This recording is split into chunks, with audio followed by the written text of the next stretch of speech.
Hi. I'm sorry? I just said hi. Hi, hello. Hi. In what is possibly one of the greatest romance stories ever put to film, Eternal Sunshine of the Spotless Mind explores the shifting tides of memory, love, and fate. Written by Charlie Kaufman. No, that's Andy Kaufman. No, that's Jim Carrey playing Andy Kaufman. Him. Charlie Kaufman's script pushes the boundaries of the rom-com by juxtaposing time-bending science fiction with the mundane relationship realism, creating a unique twist on the genre.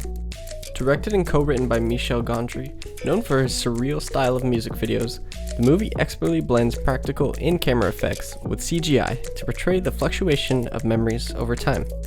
So whether it's the original story that won an Oscar for Best Screenplay, the idiosyncratic stylings of auteurs, or simply serendipity, Eternal Sunshine of the Spotless Mind has remained an unforgettable cinematic masterpiece, inspiring countless others to this day.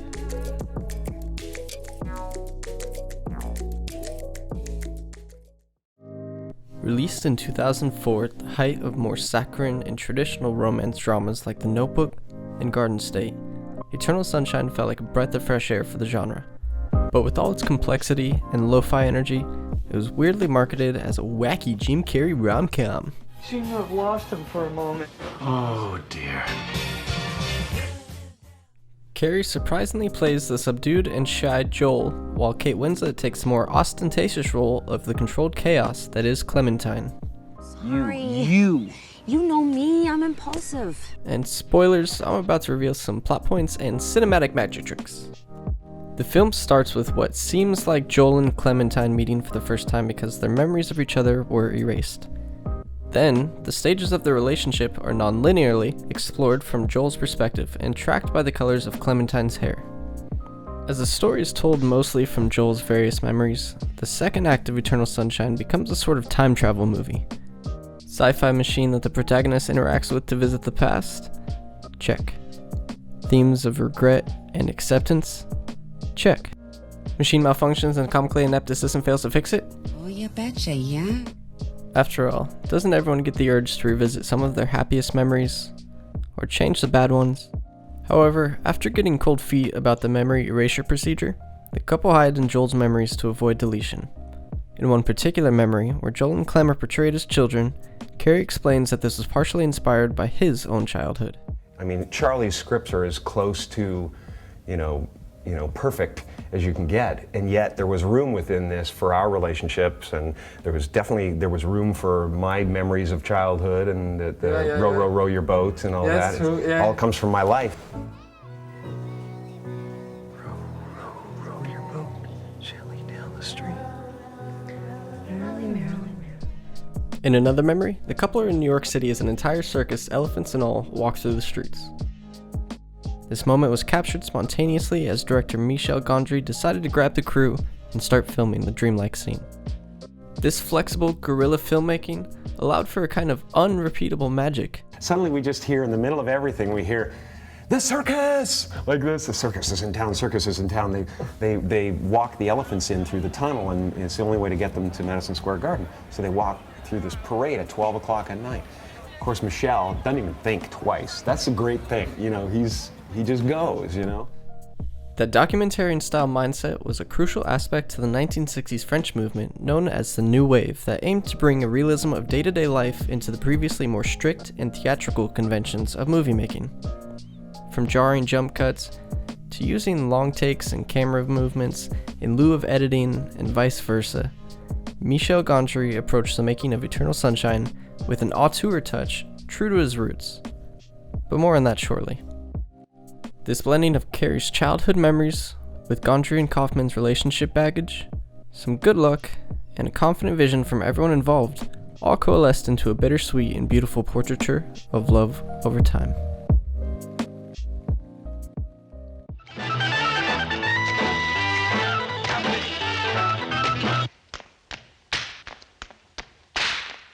There's a clear influence of French cinema on this film, especially since the director is, French. It was a huge influence from the French New Wave, which I sort of split the French cinema in two sides: the independent side, which is very literal from literature, and the comedy, which is much more commercial. Joel's opening monologue that laments on the contrivances of Valentine's Day is reminiscent of Jean-Luc Godard's pseudo-romantic protagonists and narrators. It also shares some thematic DNA with Alain René's Hiroshima Mon Amour. Je t'oublie déjà, regarde comme je t'oublie, regarde-moi! Originally critics for a magazine, Godard and Truffaut were at the forefront of the French New Wave, or Nouvelle Vague. Either by rebellion or resource, these filmmakers broke rules and used audiences' expectations to make the viewer realize that they were watching a movie. They didn't like the manipulative effect music could have on a scene, so they'd cut it out at the crescendo. They couldn't afford camera dollies, so they often shot handheld, or, if they were lucky, used a car. So either through visuals, audio cues, or any other tool in the filmmaker's arsenal at the time, they sought to shake up the silver screen. Gondry similarly uses these techniques and more to make the viewer aware that they're witnessing the past, bringing a dreamlike disruption of space and time to the visual storytelling, emphasizing the malleability of memories as we look back on them. Some classic tricks not generated by a computer that Gondry used were frame rate and shutter speed ramping, jump cuts, forced perspective, and set design. Even the cinematography uses harsh spotlights and heavy vignettes at times to create a sort of tunnel vision. I mean, just take these ingenious in-camera tricks for example. In this scene where Carrie simply removes or adds clothing behind the camera while it pans around, portraying two perspectives at the same time. Or the scene where a sheet of plastic diffusion is placed between the actors to convey a memory hazily disappearing. And to drive the point home, this little bit of sound design. Got it. Got it. All right, we got that one. From trapdoors that were built into the sets, to actor doubles that were used in these trickier long takes, to signs that gradually blur or were painted backwards to then be mirrored in post. This is just some of the cinematic language Michel Gondry utilized to tell this one-of-a-kind love story. And the film was shot handheld, much to the chagrin of the VFX artist, and as director of photography Ellen Kuras explains, would have been much easier in several scenes to use computerized movement. And his idea was that we would move the camera from one part of the street to the other, and every time we would pass by, something else would disintegrate. Now, normally people would do something like that with motion control, where you would do it motion control and things would change, you would change it and it would be exactly the same. But Michel was definitely not into doing that. That's not what this movie was about. In fact, he wanted it to be as rough as it could be. And there were times when he told me to shake the camera, to move it much more, so that we could see that it wasn't a motion control shot. Also, shout out to her cameo here. Despite the past often feeling fuzzy or painful, the experiences we live through inform who we become and how we handle future decisions. If we lose those memories, are we doomed to repeat mistakes? Will Joel and Clem fulfill their fate to fall in love, or keep denying their denouement of déjà vu? Déjà vu. Déjà vu, jamais vu, and presque vu are the French idioms for a phenomena of the mind. That past life feeling of déjà vu is ever present throughout the film as Joel sees his memories from a new perspective, gaining clarity on his failures as a partner, as well as appreciating the moments he took for granted. The script even included Joel calling out this feeling in the doctor's office. Oh my god, déjà vu. Déjà vu. While déjà vu implies you recognize something that you shouldn't, jamais vu is not recognizing that which you should. Joel and Clem don't recognize each other at the start of the film, though in reality, they've been intimately close. Jamais vu. Mary, the receptionist, should know about the affair that was wiped from her mind, but has to find out the hard way. Jamais vu.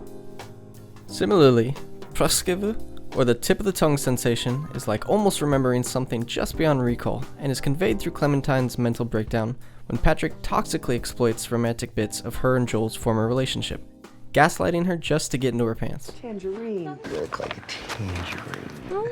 High concepts, a grounded love story, and mind-bending visual effects were nothing new, but Eternal Sunshine presented them in a never-before-seen way. This is it, Joel. It's gonna be gone soon. I know. Change your heart. Leave me in wonder. Look around you.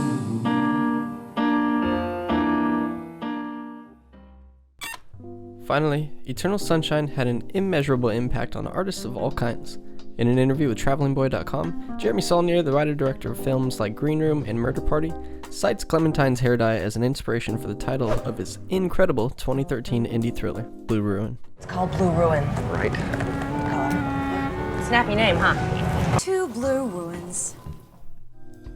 Fellow writer-director Spike Jonze similarly would go on to win a Best Screenplay Oscar for his version of a hard sci-fi love story about a mumbling loner years later with Her.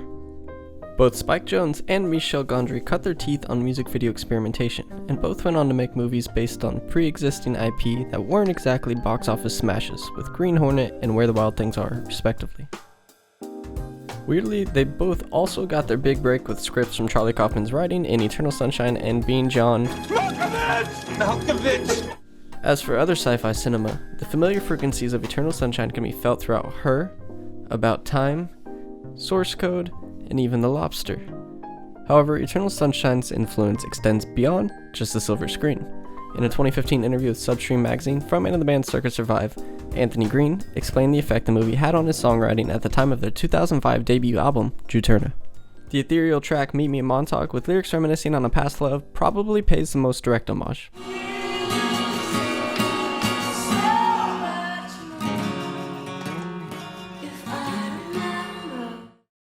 Speaking of music, the whimsically gorgeous score from composer John Bryan is heartbreakingly sweet, understated, and wholly unique. I'm not going to tell any of you what note to play, but whenever I raise my left hand, you should start playing louder until my hand goes down. And the next time I bring it up, everybody pick new notes. By morning, you'll be gone! The perfect ending to this piece of shit story! When you combine Bryan's score with Beck's rendition of the Corgis' 1980 song Everybody's Gotta Learn Sometime, well... Baby, you got a stew going. These and so many minute elements brewed together to create an unforgettable modern classic that other artists have remixed into their own recipes. Gallery 1988 in Los Angeles hosts an annual art show called Crazy for Cult, where artists specifically create pieces inspired by their favorite movies, and needless to say, Eternal Sunshine makes an appearance almost every year. I guess at the end of the day, the magic of Eternal Sunshine of the Spotless Mind is as nebulous as it is meticulous. Everything from the ground up has equal parts craftsmanship and good old-fashioned luck. Gondry, Kaufman, Carey, and Winslet broke down walls in each of their roles, reinventing the rom-com through reverie. Despite the goodbyes along the way, the people and things we love throughout this life leave a permanent mark. Come back and make up a goodbye at least. Let's pretend we had one.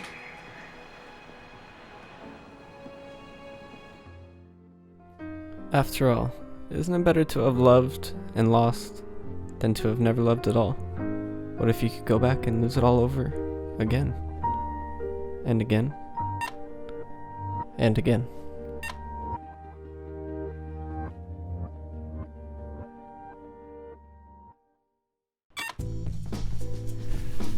Whew! That one was a doozy. And I'm sure I butchered the French language, so my apologies. There's just so much that I wanted to cover and have been thinking about for years, some of which I didn't even realize until after reading the script, which is just around here somewhere. Oh, thank you. So yeah, if you made it this far, thanks for watching, liking, commenting, subscribing. Movies are there to keep us afloat, and if you find yourself lost in an ocean of reverie, remember, I'll be here at them.